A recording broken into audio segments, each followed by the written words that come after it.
The fashion world has a problem. Fast fashion copies faster than ever before, AI spits out thousands of designs in seconds, and yet avant-garde designers still determine what we see tomorrow at Zara or H&M. What could only be seen on the catwalks of Comme des Garçons or McQueen 10 years ago is now worn as oversized hoodies or distressed jeans. But here's the question: what happens when the most radical side of fashion disappears? Then fashion dies, and all that remains is copies. The avant-garde is not a crazy show for insiders. It is the laboratory that saves fashion. And today I'll show you why this is crucial for you as a budding designer.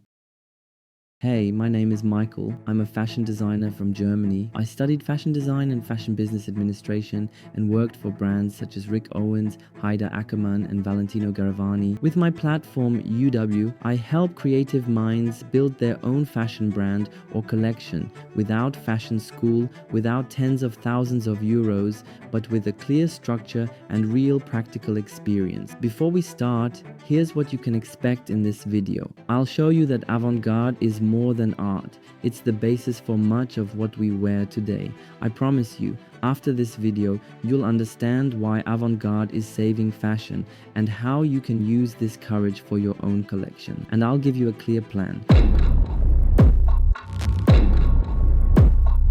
You may be asking yourself, what does avant-garde have to do with me? I want to make fashion that people actually wear. But here's the problem. The fashion industry is flooded with copies. The blouse with a button placket, there are already 100 variations. Pants with side pockets, you can find them at every brand.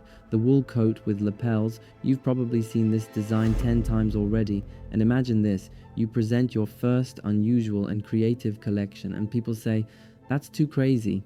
That's exactly what designers like Rei Kawakubo and Alexander McQueen heard. They were ridiculed, criticized, sometimes even laughed at, and today they are considered geniuses and have made millions with their fashion. Younger design brands such as Gareth Pugh, Dion Lee, and even Coperni, who made viral headlines in 2023 with their spray dress, also show that avant-garde is not just for insiders. It shapes the image of fashion that we all consume. And that's exactly what makes avant-garde so important. It inspires, it provokes, and it saves fashion from becoming boring and interchangeable. Point 1. Avant-garde as rebellion against boredom. When we look at fast fashion, it's copy-paste. Always the same cuts, the same colors, the same trends. Everything looks uniform. And maybe you think, my ideas are too extreme. Maybe I should also make basics that are easier to sell. This thought is normal, but it's dangerous to make yourself interchangeable, and in the end, no one will buy from you because they already own a similar product. Because it's precisely the extreme, the incomprehensible, the provocative, that's what keeps fashion alive. Avant-garde is rebellion against boredom. Example, Comme des Garçons in the 80s. Rei Kawakubo showed shapeless silhouettes, holes, asymmetrical dresses. The press spoke of destroyed fashion, a scandal. Today, oversized hoodies, distressed jeans, asymmetrical cuts, all direct variations of the avant-garde. What does that mean for you? Your most radical idea could be tomorrow's trend that everyone is wearing. Stop hiding it and be open to new ideas and approaches as a designer. Point 2. Avant-garde as a stage and marketing strategy. But maybe you're asking yourself, how am I supposed to become visible? Who's interested in my collection? The truth is that designers use avant-garde as a stage. It tells stories, provokes headlines, and attracts attention. Alexander McQueen was a master at this. His shows were like theater, brutal, emotional, spectacular. People were shocked, outraged, fascinated, but they watched. Yes, there was even a time when the press fought over his seats and what was hanging in the stores. Not just the most extreme showpieces, but wearable jackets, blouses, shoes. The avant-garde was the stage. The basics were the real business, the thing that made money. That still applies today. Balenciaga, grotesque, political, controversial. The whole press reports on them. And what sells? Hoodies, sneakers, bags. Without the stage, no one would look. And that's your lesson. You too can think radically. Not everything has to be sold, but your radical ideas draw attention to you and make your brand visible. With your avant-garde looks, you tell a story that your customers will love. Point 3. Avant-garde inspires your wardrobe. You may be thinking, okay, but avant-garde is unwearable. Nobody walks around like that.